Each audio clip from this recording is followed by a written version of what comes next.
একসময় যে জায়গাটা ছিল ঢাকাই চলচ্চিত্রের হার্টবিট, এখন সেখানে কেবলই নীরবতা। বাংলাদেশ চলচ্চিত্র উন্নয়ন কর্পোরেশন বিএফডিসি। একটা সময় এখানেই তৈরি হতো স্বপ্ন, ভাঙতো হৃদয়, কাঁপতো পর্দা, জ্বলতো আলো। কিন্তু এখন বদলাচ্ছে সেই গল্প।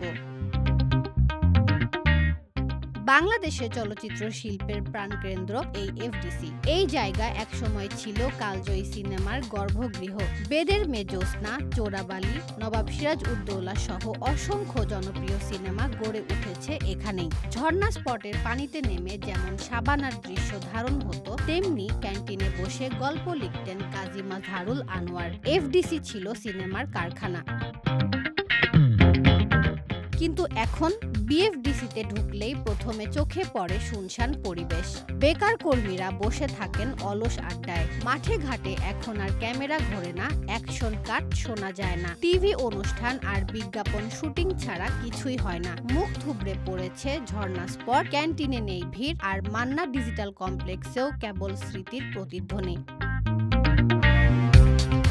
তবে গল্পটা এখানেই শেষ নয়, বদল আসছে। শোনা যাচ্ছে নতুন সুর। বিএফডিসিতে নির্মিত হচ্ছে আধুনিক 15 তলা ভবন। এই ভবনে থাকবে মাল্টিপ্লেক্স, অডিটোরিয়াম, নতুন শুটিং ফ্লোর, স্টুডিও সহ আরো অনেক আধুনিক সুবিধা। চলচ্চিত্রের নতুন স্বপ্ন তৈরির হাব হতে পারে এ আধুনিক ভবন, যা এক সময়কার এফডিসির জৌলুস আবার ফিরিয়ে আনতে পারে। প্রথম কাজ বলতে তো আমার প্রথম ছবি প্রেমের তাজমহল। প্রেমের তাজমহল সিনেমাটির শুটিং যখন আমি করি, তখন ডিরেক্টর না, মানে আমি অ্যাসিস্ট্যান্ট ডাইরেক্টর থেকে। তো অনুভূতিটা ছিল ভিন্ন, যে সিনেমাটা কমপ্লিট হবে, শেষ হবে, আমি একজন পরিচালক হিসেবে আত্মপ্রকাশ করব, এরকম। আর ছবিটি নির্মাণ করতে গিয়ে যারা কাজ করেছেন, শাবনুর রিয়াজ তখন তুমুল জনপ্রিয়, এবং এর সঙ্গে যারা যুক্ত ছিলেন সঙ্গীতে আহমেদ ইমতিয়াজ বুলবুল, উনি অনেক বিখ্যাত একজন মানুষ। ক্যামেরায় ছিলেন মাহফুজুর রহমান। তো এরকম বিখ্যাত কলাকুশলীদের নিয়ে আমি কাজ করেছি।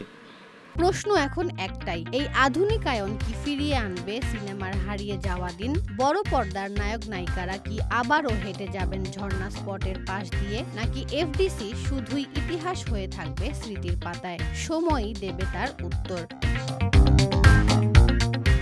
শেখ সাদিয়া, ঢাকা এক্সপ্রেস।